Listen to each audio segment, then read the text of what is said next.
ang Reformed Baptist na si Barry Wilmore at ang kanyang co-worker na si Sunita Williams, they were sent to a fieldwork para magtrabaho ng 8 araw. They were supposed to go back home, but they ended up being in space for 286 days. That's less than 300 days or 10 long months in the deafening silence of the cosmos. Last week, by the efforts of Elon Musk and President Donald Trump, sila ay nakauwi na sa kanilang pamilya. Maraming sinisisi sa kanilang overdue arrival on Earth. Isa na dito ay napolitika daw dahil hindi pinayagan ni President Biden nung siya ay naroon pa dahil ang rescue operation ay mai-involve si Elon Musk na supporter of course ni Trump. But the admirable thing in this story ay wala ni isa na nakakakita sa trip na ito at rescue operation sa kanila as something of a failure. Para sa marami, it was a grand success that has touched the hearts of many Americans and even space buffs. In fact, maraming Christians, they rejoice when they saw our brother, the Reformed Baptist Barry Wilmore, nagpipreach sa space. And by the way, he was already able to visit ang Trinity Bible Church sa San Pablo, Laguna the past years.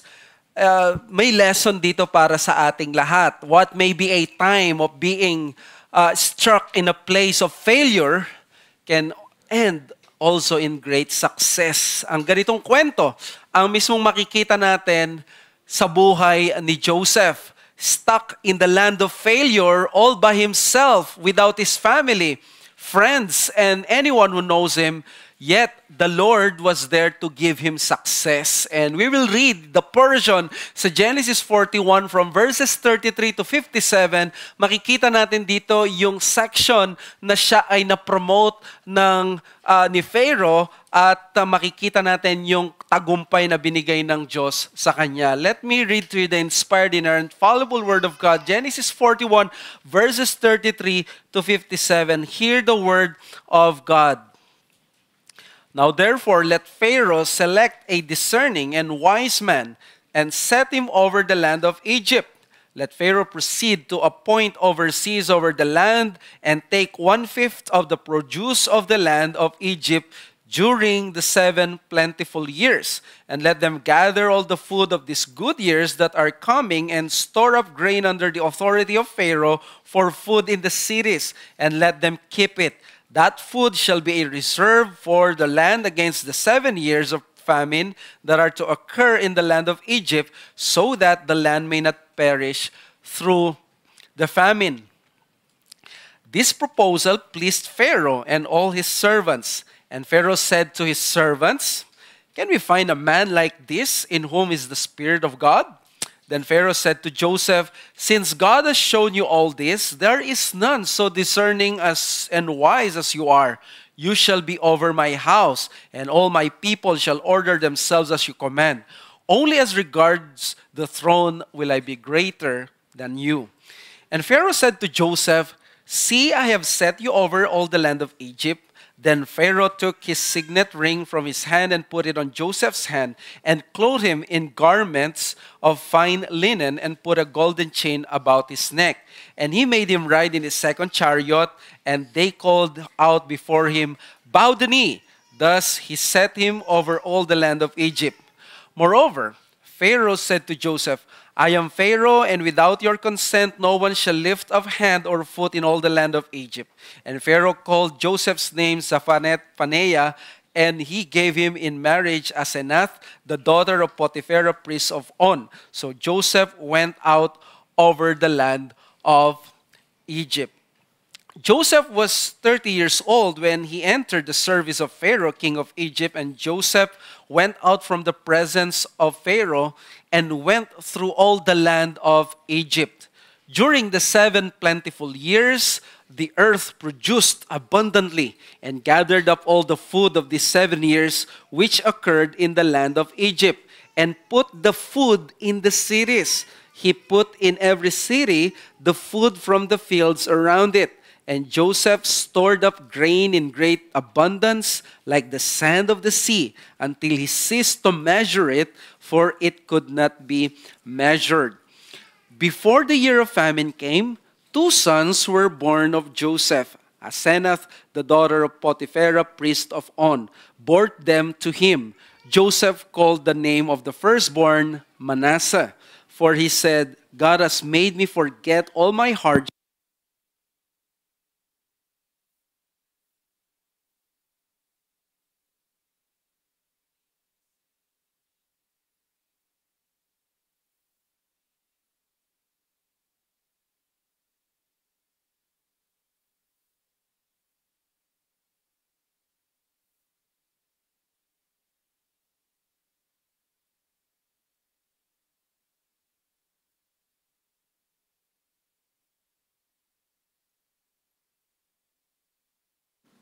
Verse 50, before the year of famine came, 2 sons were born to Joseph. Asenath, the daughter of Potiphera, priest of On, bore them to him. Joseph called the name of the firstborn Manasseh, for he said, God has made me forget all my hardship and all my father's house. The name of the second he called Ephraim, for God has made me fruitful in the land of my affliction. The 7 years of plenty that occurred in the land of Egypt came to an end, and the 7 years of famine began to come. As Joseph had said, there was famine in all the lands, but in all the land of Egypt there was bread. When all the land of Egypt was famished, the people cried to Pharaoh for bread. Pharaoh said to all the Egyptians, go to Joseph, what he says to you, do. So when the famine had spread over all the land, Joseph opened all the storehouses and sold to the Egyptians, for the famine was severe in the land of Egypt. Moreover, all the earth came to Egypt to Joseph to buy grain, because the famine was severe over all the earth. Mga kapatid, here is the word of God.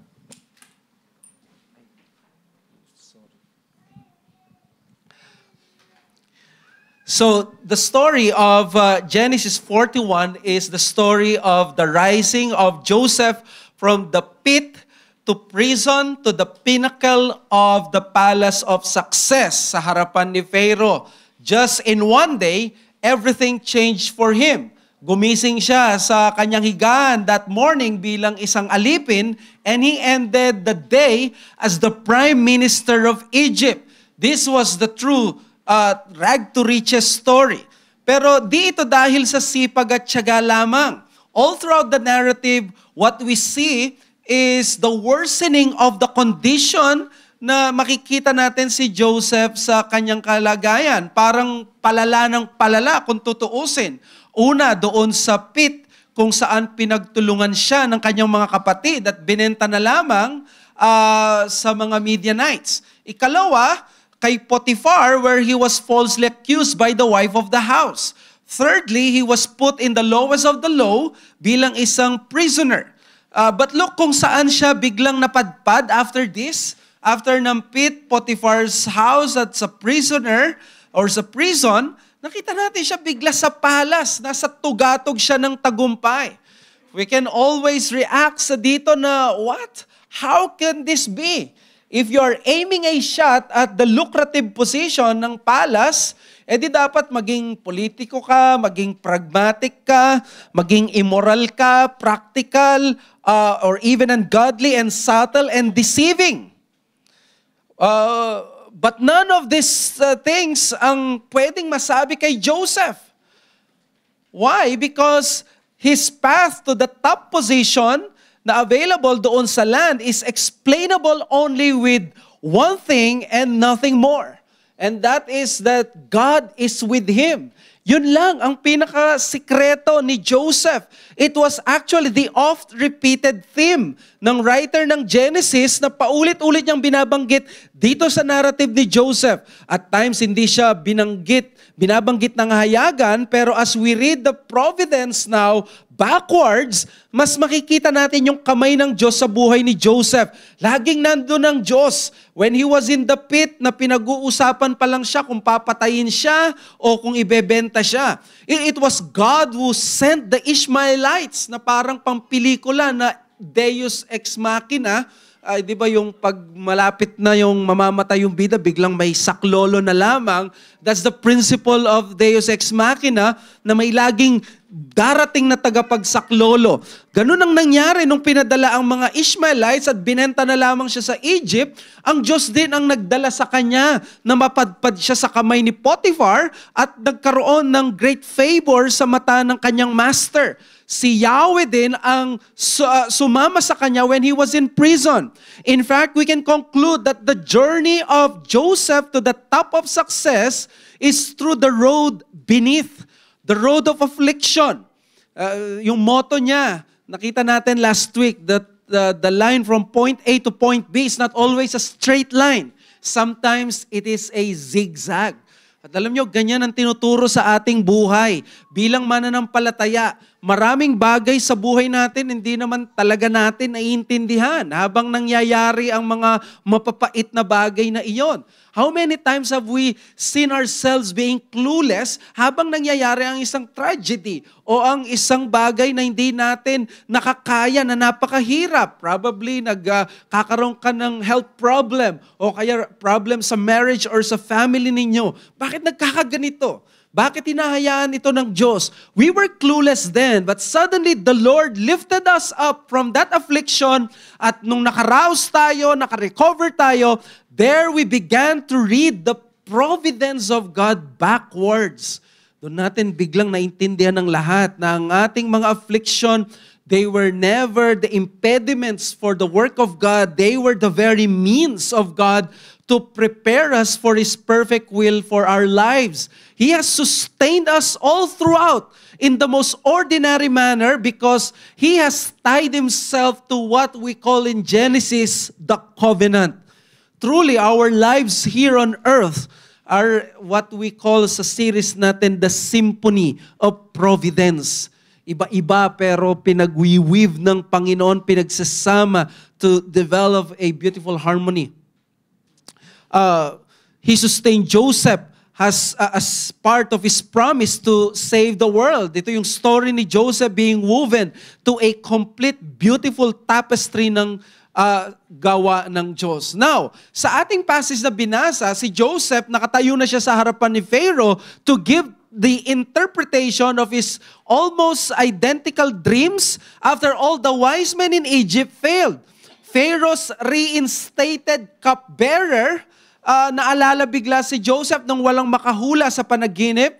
And again, another signature of God's persistent providence, pinakita yung cupbearer, sakto nandun, at si Joseph biglang pinatawag, and Joseph stood before Pharaoh and said, he will, and made it clear that there will be 7 economic abundance or 7 years of economic abundance, which will be followed ng more severe 7 years of famine, na sa sobrang tindi ng kahirapan, makakalimutan yung ganong pag-unlad nila 7 years ago. And dito sa passage na binasa natin sa verse 33, nagsimula tayo, bibigay na ngayon ni Joseph yung solusyon based doon sa interpretation mula sa Diyos. He will give these pieces of economic advice based on the revelation he received from God. Dito matutuwa si Pharaoh sa kanya. And without a doubt, makikita nilang lahat that Yahweh was with Joseph. Ia-appoint siya as prime minister ng bansa, and the rise to power of God's servant who came from the lowest pit will be made complete ngayon. Pero alam nyo, mga kaibigan, mga kapatid, what is instructive here is not only the success he received from the Lord, but the background of that success. It was a success in the land of failure. Puro kasakitan, puro kahirapan, puro, kung gagamitin na ng word, kamalasan. Ito naranasan ni Joseph. Yet God made him succeed for the sake of covenant. Why? Because Joseph was ordained by God to be the temporary savior of the world. I do believe that this long passage ang pinaka-hermeneutical or interpretative key niya dito ay nasa verses 51 to 52. Yung binasa ko kanina na biglang nawalan ako ng microphone. Yun yung pinaka-hermeneutical key. Yun ang pinakamahalaga. Ayan na, speaking of the...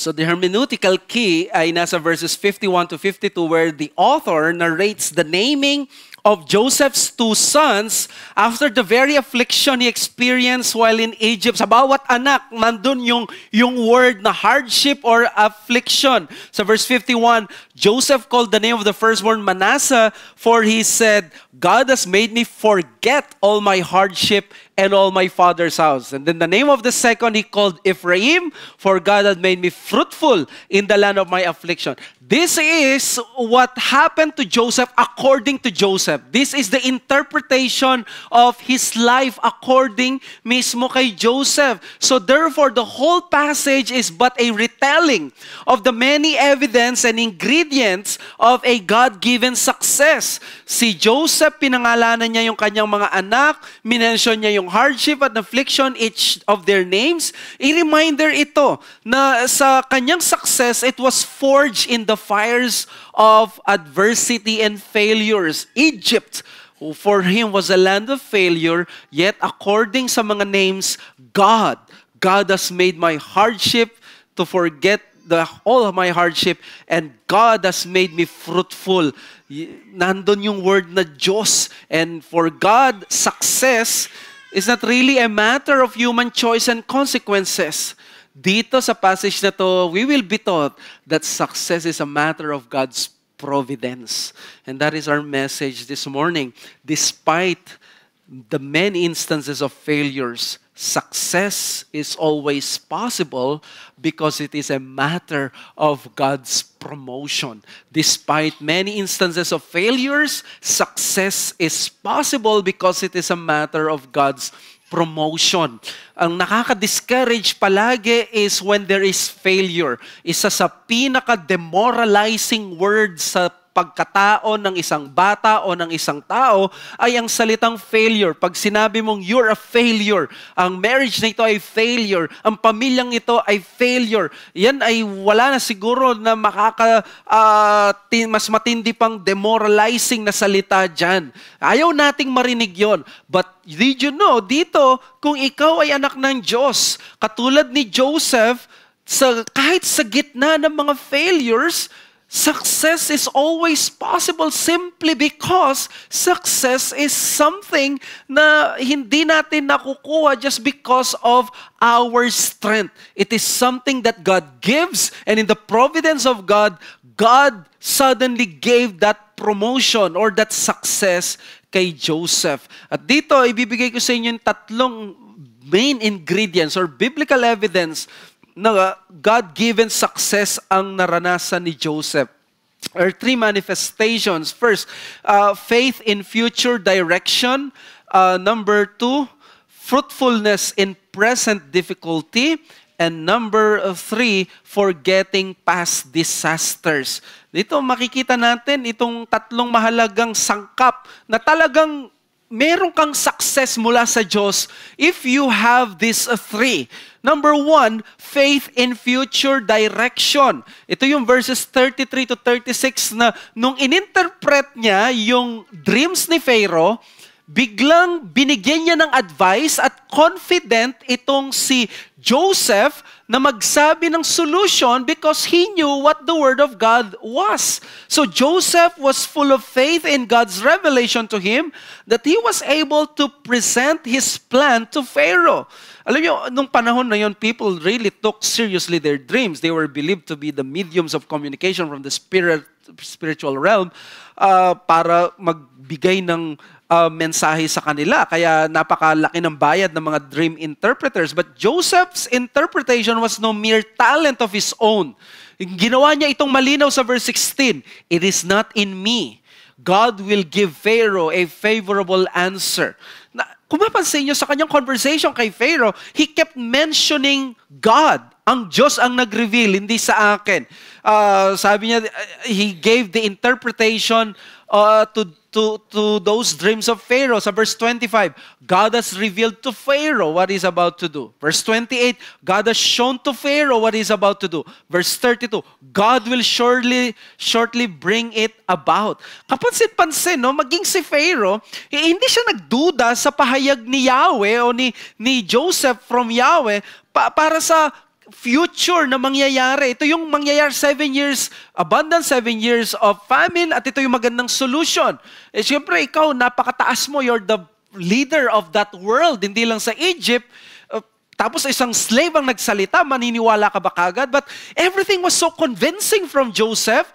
Nakita ni Pharaoh sigurado na si Joseph ay nagsasabi ng totoo, and for sure walang nakahula nito. At that time, si Pharaoh mismo and everyone around them, they were so, they believed itong si Joseph. He was so confident kasi itong si Joseph. He believed his interpretation. Sa verse 33, now therefore let Pharaoh select a discerning and wise man. Tandaan natin, no? Hindi naman niya parang pinariringgan. Alam niyo, maghanap kayong katulad ko. He is not being subtle here, thinking of himself na sinasuggest niya indirectly. But alam niyo, yung Hebrew word kasi na ginamit dito na ni Pharaoh na discerning and wise man, hakam, this is the same word Pharaoh used about the magicians he summoned. In our words, sabi niya, sino yung discerning at wise? Ginamit na niya yung mga magicians na wise. Nag-fail siya, langan namang magkakamali pa siya muli. So the narrator may be implying a bit of sarcasm here. Will Pharaoh pick among his magicians again and commit the same mistake? Well, the answer is no. Si Joseph, pinapakita ng passage, is the clear choice sa position na nandoon. Sa verse 34, sabi niya, napakaganda ng second advice niya. Maghanap ka ng isang overall na prime minister. Second, mag-proceed si Pharaoh na mag-appoint ng overseers. Pwede itong parang governors sa mga city. Ito yung napakaganda, regional heads na magde-delegate sa ni-store ang food. Kasi pag umani sila, yung food sa Pampanga, wag dadalhin sa Maynila, ilalagay lang dito para pag nagutom na after 7 years of abundance, yung food pipila na lamang sa mga DSWD center natin at sa mga tupad sorties ng mga politicians natin para hindi na nasa centralized, di ba? At sabi niya, yung advice na napakaganda ay take 20% of the produce of the land. Pag-aari ni Pharaoh kasi, no? Meron silang pananagutan kay Pharaoh. So, yung ani nila with this abundant years, syempre, napakarami mong ani. Okay lang sa'yo ang 20%. Para sa kanila, maganda na yun. Pwedeng kunin ni Pharaoh lahat yon. So, mag-iipon po tayo ng 7 years times 20%. So, lahat ng yan, pupunta na yon kay Pharaoh. Si Joseph, ang tamang tao dito. After all, the hand of the Lord has been with him. He was a good steward sa bahay ni Potiphar, sa prison. And now, he is showing himself na magiging mabuting katiwala din siya kay Paraon. Now, sa verse 35, sabi niya, let's store up grain for the food in the cities. This is a practical but genius advice. Made-decentralize yung food being stored for those 7 years of abundance for easy distribution to all the people when the famine comes. So, result, fast forward, the narrator gives us the summary for the 7 years of abundance sa verse 47. Sabi niya doon, during the 7 plentiful years, the earth produced abundantly. Joseph succeeded in gathering enough food and storing them in every city. And it was so effective, sa verse 49, Joseph stored up grain in great abundance like the sand of the sea until he ceased to measure it, for it could not be measured. So sa una may database hanggang sumabog na siguro yung kanilang database. Hindi na nila ni-record sa sobrang dami ng pagkain. Look at this. the indomitable and courageous faith of Joseph to his advice kay Pharaoh yielded exactly what it promised to bring. At it was a key ingredient sa kanyang success. Alam niyo yung ingredient ng kanyang success, he was so confident in acting according to what God has revealed to him. Confident siya na ito yung sinabi ng Diyos, ito yung gagawin natin. And that led him to great success. You know that God has given you great success when you have that confidence to what God has said to you, even if everyone else hindi naniniwala o ang paniniwala ay contrary. Ikaw, very sure ka because you have the peace of God simply because you know, ito yung sinasabi ng Diyos. At dito ka magtatagumpay. It is the will of God for you at yan ang nangyari kay Joseph. That is the measure of success. Sumandal si Joseph sa revelation ng Diyos at nag-act siya aggressively with action doon sa sinabi ng Diyos. And that is the point here. Acting on what God has revealed to us is the wisest decision because you will never be embarrassed in the end. Kung tayo ay mag-a-act according sa ni-reveal ng Diyos sa atin, makikita natin this is the right path to take. This is the wisest decision because hindi tayo mapapahiya in the end. The operating word here is in the end. Yes, we conclude at first, acting on the will of God, minsan naglilid sa embarrassment at seeming failure. Tingnan niyo yung unbelieving friends and irreligious workers natin, co-workers natin. Sometimes they will mock us for our spiritual decisions because they go right against, yung mga decisions natin na spiritual, they go right against their godless practicality.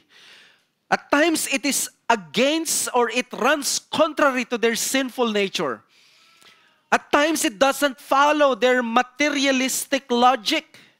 It doesn't add up to their fleshly appetites and desires. Example, bakit nga naman kailangan mo maghintay ng napakatagal at piliing mag-isa, tumatanda ka na, wala naman naliligaw sa'yo sa church, ba't di ka pa pumatol sa mga co-workers mo? After all, sila'y nakaka-appreciate sa'yo. You try to turn down yung mga ganitong mentality and you go against this kind of principles ng magulang mo, pamilya mo, relatives mo, or ng mga kaibigan mo, you know what? You will face embarrassment from your own loved ones. Ang relatives mo, sasabihin nila, magpapaburo ka na lang ba dyan sa church? Their motto in which they live is kumilos ka, mabuhay ka, magdesisyon ka ayon sa nararamdaman mo kung saan ka masaya at depende sa pangangailangan mo, sa sitwasyon mo, para sa iyong sarili, para mapagbigyan mo ang puso mo.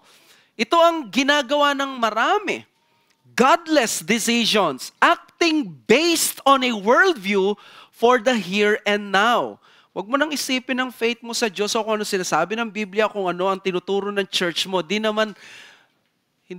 mo ikakagutom yan kung ikaw ay talikod sa sinasabi ng salita. Hindi mo ikamamatay. Hindi na uso ang ganitong uri ng mentalidad. But you know what is the problem with this mentality? Why is this a bad spiritual advice? Bakit ito ay isang lason sa kaluluwa ng sino mang tao na susunod sa ganitong desisyon? Well, the answer is mukha lamang kasi itong tama. Pero ang ending nito ay peligro. Ang katapusan nito ay failure. Ang ending nito ay hindi success. Why? Because it is not what God said. It is not what God has revealed. It is not the will of God. It is not the very revelation of God. Sabi ng Proverbs 14:11-12, the house of the wicked will be destroyed, but the tent of the upright will flourish. There is a way that seems right to a man, but its end is the way to death. Nakita niyo sinabi ni Solomon? The only way na makikita mo na mali yung path mo, hindi yung current path mo, because at first, it seems right to a man. It seems right. It feels so good. It feels right. Pero sabi niya, in the end is the ways of death. Doon lang sa ending, doon mo marirealize na mali. Okay lang sana mapunta tayo lahat doon kung ang Diyos tinikom niya yung bibig niya in the first place at hindi niya sinabing mali ang pupuntahan mo. But the problem is God has revealed it to us. So the end does not justify the means, di ba? Yes, because the end exposes the quality of the means. Joseph did the wisest thing. Naging aggressive siya to act based on what God has revealed. He had faith in what God had told him. And what is the result? Nung nalaman niya, 7 years of abundance, 7 years of sobrang tiwala siya dito na magbabase ako, makikilos ako, gagawa ako ng plano based on what God had said. And that is success. Do you want success? Do you want to embrace this God-given success? Kailangan yung ganito. Kailangan ng decisiveness, kailangan ng confidence, kailangan ng faith doon sa sinabi ng salita ng Diyos. That is true success, faith in what God had said. Because we know that in the end, kung ano sinabi ng Diyos, yun ang mangyayari. Ganito ang nangyari kay Joseph. Hindi siya napahiya kay Pharaoh. Hindi rin napahiya si Pharaoh sa kanyang mga advisors at sa kanyang bansa. Indeed, when God reveals His word to us, the logical response is really to believe it and act upon it. Sandalan mo ito, pwede mong itaya ang buhay mo dito dahil alam mo, never kang lolokohin at bibiguin ng Diyos sa sinampalatayanan mo. As long as ang pangalan ng Diyos na yan ay Jesus. God's will never be broken. Di ba sabi ng Matthew 5:18, "For truly I say to you, until heaven and earth pass away, not a iota, not a dot will pass from the law until it is accomplished." Iota is the smallest particle. Sa Greek, the tittle, yun yung parang dito, ang tawag dito sa ear, yung pagkakaiba ng R at saka D sa Hebrew, ang pagkakaiba lang niya ay konting ganon. Yung R ay ganon, yung D ay paganon. Ang difference lang niya ay yung nandito sa bandang taas. Yun yung tittle. Sabi niya, mas mauna pang mawawala ang langit at lupa kaysa mawala yung tittle na yon. At alam nyo, in theology, there is a word about this. There is a word in theology that speaks of the attribute of God as being reliable. The attribute of the word of God being reliable. Na you can count on it because God does not double speak. And I like this word. It's called veracity. Veracity. God's word is truthful. God's word is faithful. And therefore, it is reliable. Ang kanyang salita ay maaasahan.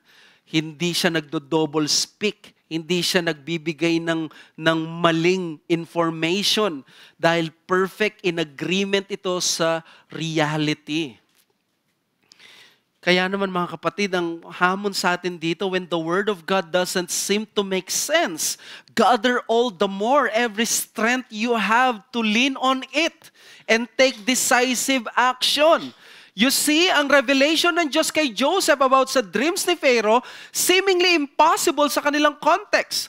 Remember, yung Nile, nag-overflow yan sa banks niya each year na sinesecure na magiging maayos ang bansa. Kaya parang imposibleng paniwalaan na magkakaroon ng drought kahit 1 year lang. Pero sinabi dito, 7 years. Sobrang extreme ang famine at poverty.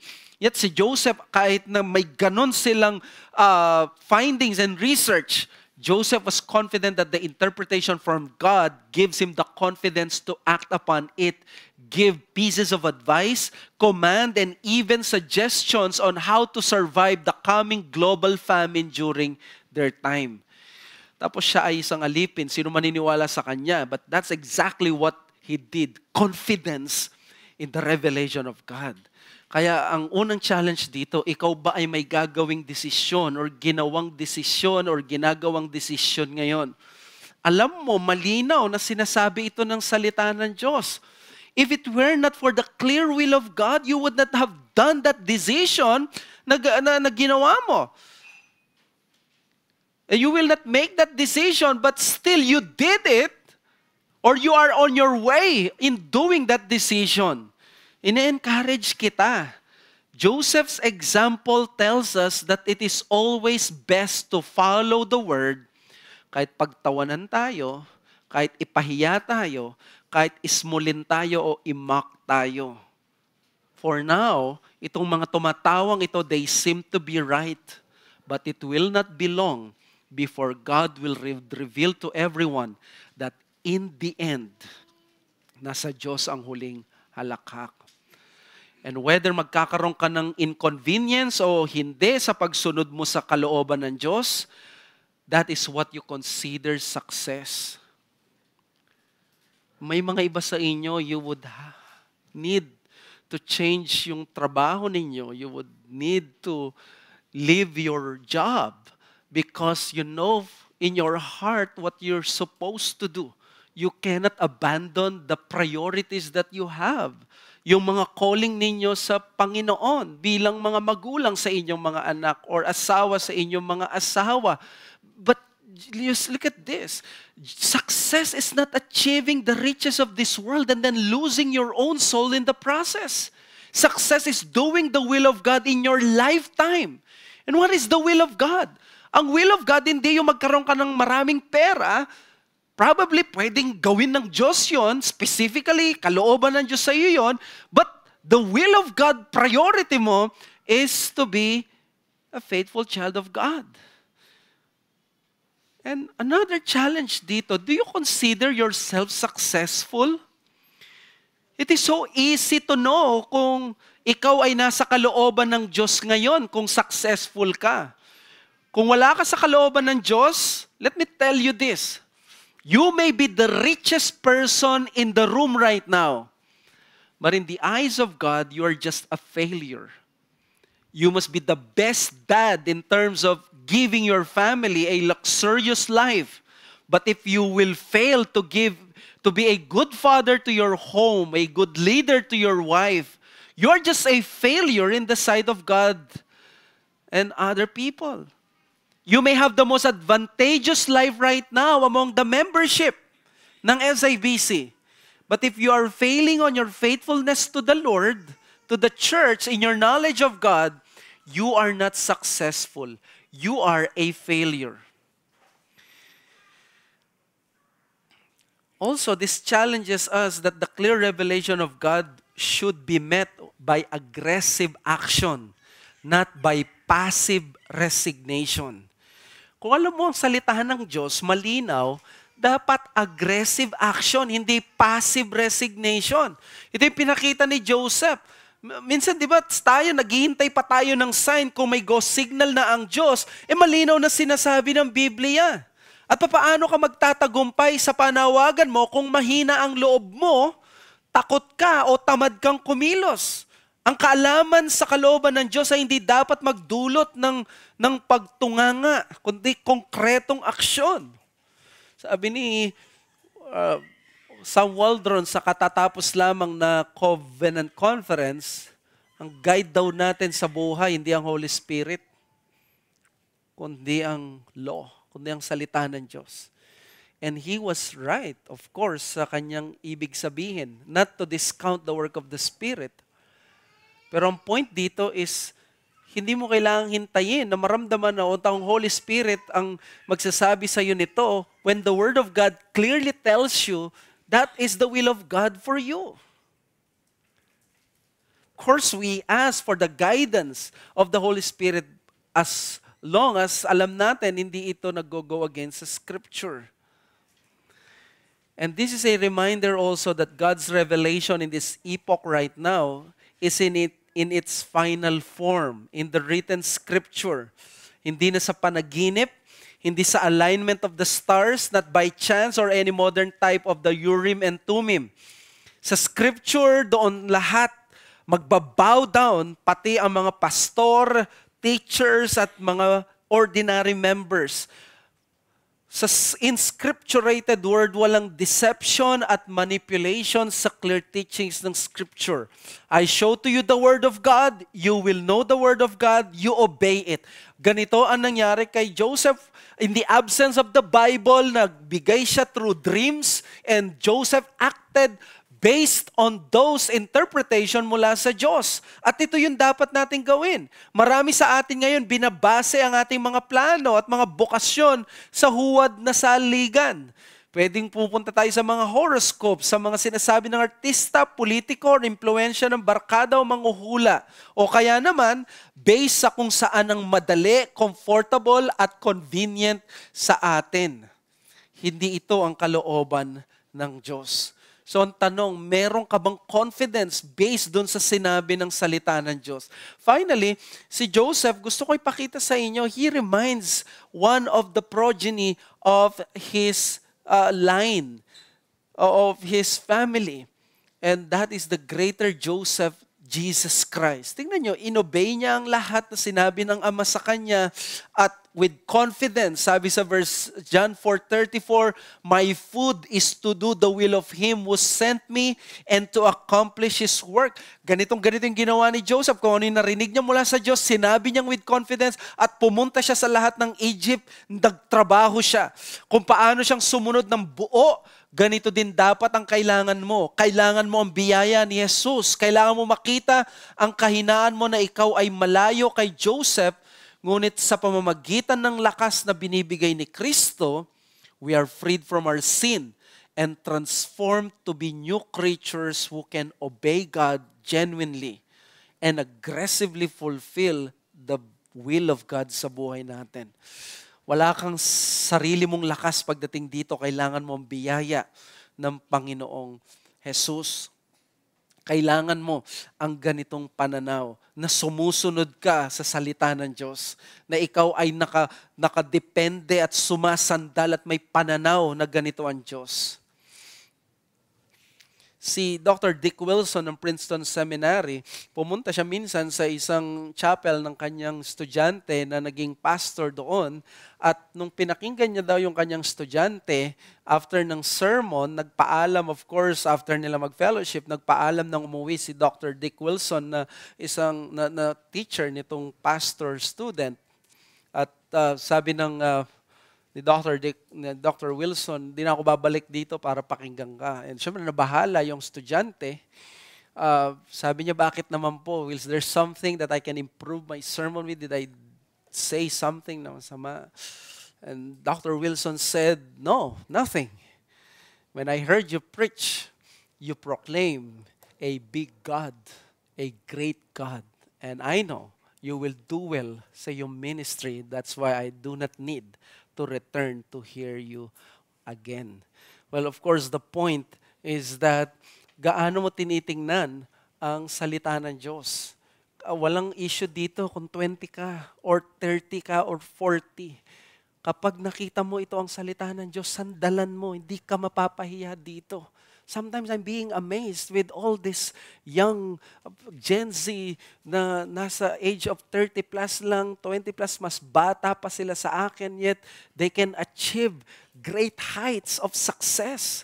They are leaders ng mga malalaking company, they become leaders of nations or even other people. Wala man silang 40, wala silang 30.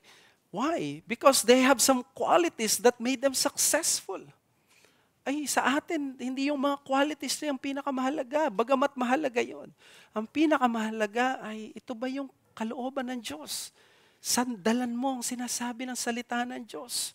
Ito, for many years, ang naging angkla ko. When I was, hindi pa ako reform, sabi nung teacher namin at someone I looked up to sa seminary, sabi niya, napakahalagang paniwalaan mo ang calling mo because yan ang magiging angkla mo. And you know, nung naging angkla ko yung calling ko, I was so sure sa lahat ng ginagawa ko. May confidence ako. Hindi ako nang hinayang when I left the university, when I left the life na probably mayroon ako. It is because I know, never akong pababayaan ng Panginoon. If you know that God wills this and this is what He says in His Word, then therefore, have that confidence, that courage to act kahit pa future ito. Now, another ingredient is sa present difficulty mo, there is fruitfulness. In just one moment, Joseph was made a viceroy in the whole of Egypt, second only to Pharaoh's power. Now, that's what you call success, an unexpected turn of events that no one saw coming. Siguro nagulat, no? Pinatawag lang naman na parang resource person sa Kamara o doon sa Senate, biglang siya na ang na-appoint na secretary marahil ng, let's say, ng isang malaking ahensya ng gobyerno. 41:38, can we find a man like this in whom is the Spirit of God? After being pleased that he not only interpreted his dreams, but also offered a convincing solution, Pharaoh was persuaded that no one fits the bill in enacting Joseph's advice but himself. Sabi sa verse 39, since God has shown it to you, there is none discerning and as wise as you are. Napaka-instructive nito. Tingnan nyo, kahit si Pharaoh, sa lahat ng pwedeng masabi, clear, ang Diyos ang nagbigay ng karunungan. And then sa verse 40, you shall be over my house and all my people shall order themselves as you command. Joseph was immediately promoted simply because promotion is not human ingenuity, but by God's providence. Tapos sa verse 41, I have set you over all the land. This is the same language sa chapter 39 verse 4 na si Joseph, he was put in charge sa Potiphar's affair. Therefore, mapa-Potiphar man, sa prison man, sa palace man, si Joseph parang eagle. He always rises sa anumang problem. Joseph was officially made prime minister through an investiture ceremony. Di ba? May signet ring, the clothing in fine linen, the gold chain about his neck. Yung Egyptian signature ng official na nasa posisyon, indicating yung kanyang success was made official by Pharaoh. At ito pa, Pharaoh made him ride sa second chariot. People were made to bow down to him, and no one shall lift hand or foot in all the land of Egypt. In other words, ang power ni Joseph hindi imaginary, hindi figurative lang, but truly and greatly. Added to that, Joseph was given an Egyptian name, Zaphenath Phaneah, which means God speaks and he lives. And he was given a Gentile wife, si Asenath, the daughter of Potiphera. Now, yung Potiphera, wag niyong isipin babae, priest yan, very influential. Sila yung mga kingmakers at sila yung nandoon sa parang bureaucracy or oligarchy. Binigyan siya. Isipin mo si Joseph, no? May Egyptian position, Egyptian environment, Egyptian language, no? Binigyan siya ng Egyptian name, binigyan siya ng Egyptian wife. Very clear ang gusto ni Pharaoh. Si Joseph, maging Egyptian ka, mawala ang lahat ng bakas ng pagiging dati mo kung sino ka man, mag-blend in ka sa Egyptian culture and country. Now, sa 53 to 57, we saw that everything Joseph told Pharaoh happened. Nakita niyo yung fruitfulness. 7 years of plenty occurred, it came to an end, and 7 years of famine began to come. The chiastic sentence in verse 54 says it well. Napakaganda ng chiasm dito. Sabi niya sa verse 54, there was famine in all the lands, tapos in the land of Egypt there was bread. So sa lahat ng lands, famine, but in Egypt, there is bread. In other words, pinapa-emphasize dito, sa Egypt lang may pagkain, and all because of Joseph. And famine spread over all the land, and no individual was able to store up the food needed for the next 7 years except yung government ng Egypt na nagkaroon ng tip sa mangyayari in the future. To attest to that, not only Egypt, sabi ng verse 57, and all the earth came to Egypt to Joseph to buy grain because the famine was severe over all the earth. Mga kapatid, this is nothing but true success delivered from heaven by God through the ordinary means of providence. Hindi napahiya si Joseph, nangyari kung ano sinabi niya. Hindi napahiya si Pharaoh. Before the 7 years of plenty ended, Joseph had his second son and reflected of his success, and so much that he named his son Ephraim. Sabi niya doon, God made me fruitful in the land of my affliction. And frankly, this is what God can do to His faithful servant. He can make him successful even in the land of failure. And that is the point. With God, our failures do not spell our end, but become His mighty way of leading us to great fruitfulness in life.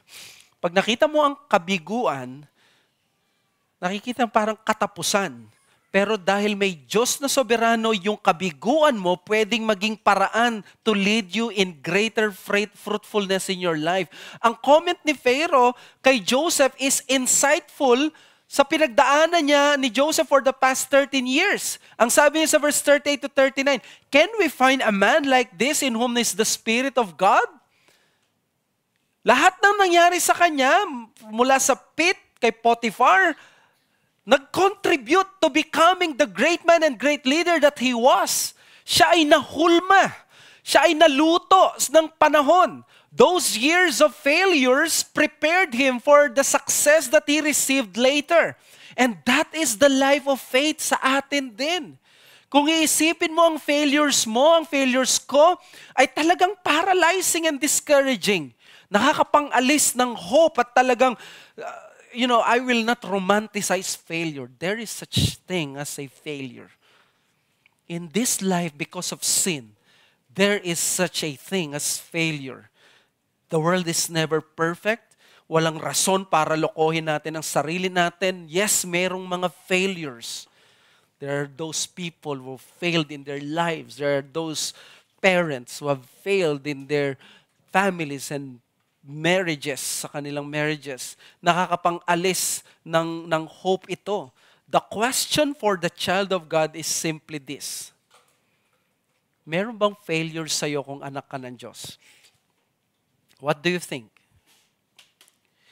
Well, let me put it this way.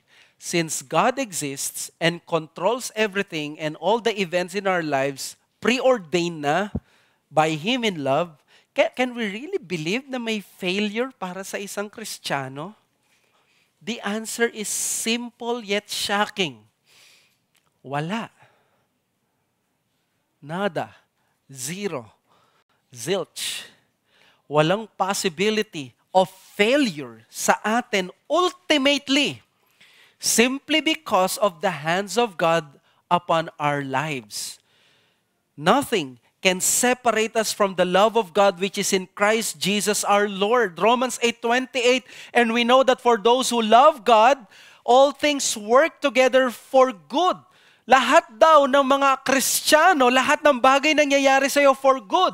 And yung word na those who love God, hindi niya dinidescribe dyan yung puso mo ngayon if you love God. It describes all Christians. All Christians, by definition, they love God. So if these are the Christians, therefore they love God, therefore all things will work for good sa kanila. For those who are called according to His purpose. Ano man ang nangyayari ngayon sa iyo, whether ikaw ay may karelasyon, walang karelasyon, ikaw ay nagtatrabaho, mapupunta sa ibang lugar, mapupunta sa anumang mga pagsubok sa buhay, all things will work for good. In other words, lahat ng bagay na mangyayari sa iyo will only serve for your best interest for your soul under the wise and most holy providence of God. Ganyang kasecure ang success mo sa Panginoon. And admittedly, pwedeng nasa state or season ka ngayon ng failures.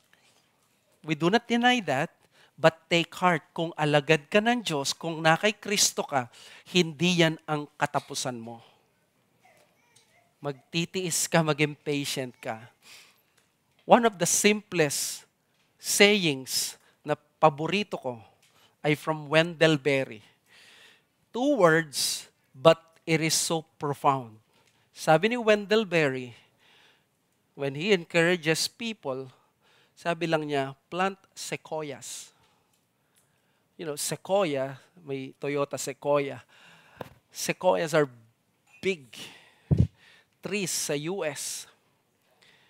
At kapag nagtanim ka ng sequoia, mamamatay ka na, buhay pa yun. Kaysa munggo ang itanim mo, bukas tutubo na yan, pero mawawala din yan. In other words, huwag kang makontento sa mabilisang pagtubo, mabilisang paglago. Ma-attract ka daw dapat sa dahan-dahan at matagalang pagpapalakas at pagpapatibay. Pinapatibay ka ng mga failures mo ngayon.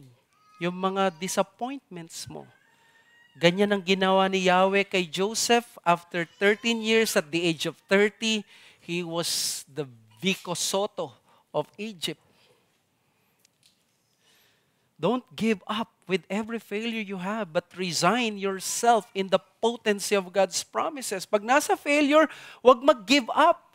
Sumandal ka sa power ng promises ng Diyos. Don't consider it your end. Sa failure at trials na naranasan mo, hanapin mo ang favor at promises ng Diyos. Kung yan ay paghihirap, hindi pa yan katapusan. Mapuno ka ng hopelessness. Mapuno ka hindi ng hopelessness, kundi tiwala sa mga pangako ng Diyos. Magtrabaho ka na may pangako sa Diyos, hindi lang sa mga palakpak. Sabi ni Mansfield, it is not the applause of a day, it is not the huzzas of thousands that can give a moment's satisfaction to a rational being. The man's mind must indeed be a weak one, and his ambition of a most depraved sort, who can be captivated by such wretched allurements or satisfied with such momentary gratification. Wag sa momentary gratification. Another challenge dito, beware of the Egyptianizing power of success. Katulad ni Joseph, dinala siya ng Diyos sa tugatog ng tagumpay. May attempt ng Egyptianization, yet nung nagkaanak siya, alam mong hindi nagtagumpay ang Egyptianization process sa kanya because he named his children Manasseh and Ephraim. They were Hebrew names. Minaintain niya yung pag-ibig at yung pananampalataya niya sa Diyos. Therefore, kung ikaw ay nasa tagumpay ngayon, huwag kang malunod sa kakarampot na tagumpay na pinatikim ng Diyos sa iyo. Si Joseph nakaranas ng mataas na tagumpay, hindi niya nakalimutan ng Diyos. As far as God is concerned, every taste of success is but a test to your faith. Every taste of success is but a test to your faith. Huwag kang magmataas, kapatid. Huwag kang makalimot. Sabi ni Cotton Mather, prosperity breeds apathy and the daughter has devoured the mother. Pag napaka-prosperous mo, pwede mag-breed yan ng apathy at kakainin ng apathy na yan ang prosperity mo. Ang dami ko na nakita mga Kristiyano, mapa-young men and women, mapa-young professionals or mga older people, napaka-simple at napaka-humble ng buhay nila nung sila'y nasa kasalatan, walang gaano say sa buhay. But you know what? Opportunity came. Prosperity entered. Promotion was received. Guess what? Suddenly, only few can receive yung promotion at success without their hearts being lifted in pride. Mapapansin mo yan sa puso mo. Baka meron kang natikman tagumpay, lumaki yung sahod mo, nag-iba ang sitwasyon mo, nagkaroon ka ng mga magagandang achievements, mas kinikilala ka ngayon. How do you know that your heart has been lifted up already? Or just check your heart, nagiging mas maangal ka na, mas self-entitled ka na. Pwede mo rin mapansin to, mas magaling ka nang mag-criticize sa ibang tao rather than being compassionate and understanding. Mas ine-expect mo na ngayon na dapat kang pakinggan, i-consider. Kung ganito ka, your success has reached your head, not your knees. Reminder ito, kapatid, kung paano ang promotion ay galing sa Diyos. Siya din na nagsabi that sa scriptures that God changes the times and season. Maaring nasa taas ka ngayon, pero sa susunod, ikaw naman na nasa baba. Kaya maganda ang timeless principle ng Panginoong Yesus. Pag nandun ka sa isang piging, huwag kang pumunta sa main seat, kabisera. Pumunta ka lang sa gilid. In other words, maintain a low profile. Be humble. Always serve other people when you have success. Probably from the Lord yan. Katulad ni Joseph, be a good steward. And then, lastly, the whole world came to Joseph dahil siya lamang ang may pagkain nung panahon na yon. Pag binasa niyo ang narrative ni Joseph, at nagbabasa ka ng Bible, hindi pwedeng hindi mo maalala si Jesus. Pareho sila ng kwento, sinapit sa buhay nila. Jesus also was a faithful one in the state of humiliation. Naglingkod siya in his Father's business. He was diligent and he obeyed the Father to fulfill his mission. Ang pagkakaiba lang nila ni Joseph, si Joseph hindi siya sinabihan that he obeyed God until the point of death. But this Jesus, he obeyed his Father and became even obedient, even to the point of death of the cross. When God exalted Jesus like Joseph, He also offered the whole world bread. But the difference ay ang bread na ino-offer ni Joseph, it only satisfies the stomach for some time. Pinagkait pa niya ito sa mga kapatid niya nung darating sila sa chapter 42. Pero yung bread na ino-offer ni Christ, it satisfies the soul. Sa verse 35 ng John 6, Jesus said to them, I am the bread of life. Whoever comes to me shall not hunger, and whoever believes in me shall never thirst. Matthew 11:28, come to me all who labor and are heavy laden, and I will give you rest. May bread na binibigay ang greater Joseph sa New Testament. Wala na si Joseph, namatay na siya, but the bread of Jesus remains. Do you have that bread? Do you have that relationship sa Kanya para maging successful ka? Joseph's story is really not to point us to a better and greater, it is really to point us to a better and greater bread giver and Savior who can salvage us, not from the famine of this world, but from the famine of the judgment of God. Nawa, lumapit ka kay Jesus, pasalamatan mo siya, at sampalatayanan mo siya sa iyong puso bilang Panginoon at tagapagligtas. I will end here, dropping my third point sa susunod na sermon, because ang third point is important ingredient sa success. I will just say this because nung binanggit ito sa verses 50 to 52, I believe pinaparinig lang ng narrator sa atin kung ano ang magiging main theme sa susunod. And what is the main theme sa susunod? Forgetting the bitter past and learning to forgive those people who hurt you. Hindi ka magiging successful sa mata ng Diyos if you will not learn to move on and to forgive those people na sinaktan ka. Kung mananatili kang galit at bitter sa kanila, sa mata ng Diyos, you will never be successful. You know, in the providence of God, I am not saying that there can be success. I am saying is, in the eyes of God, doon lamang ang tunay na success. Let us pray. Father, thank you for reminding us of true success before you. Salamat for that promise, that true success sa iyo ay ang pagiging tunay na alagad ng Panginoong Yesus, because all things will work together for our own good. Have mercy upon us, Panginoon. At nawa, idala mo kami sa humility. Give us success, but that success, hindi na palakihin ang ulo namin, but make us more servant like the Lord Jesus. Make us more driven sa aming mga knees para magpasalamat sa iyo at maging tagapaglingkod mo. Nawa, Panginoon, ikaw ang magpatawad sa amin sa pagkakaroon namin ng complaining hearts sa mga trials at failures namin. But because of the gospel, we will never be failures anymore because of the Lord Jesus Christ. There is real success sa mata ninyo, and that is the most important thing. We thank you. We ask these things in Jesus' name. Amen.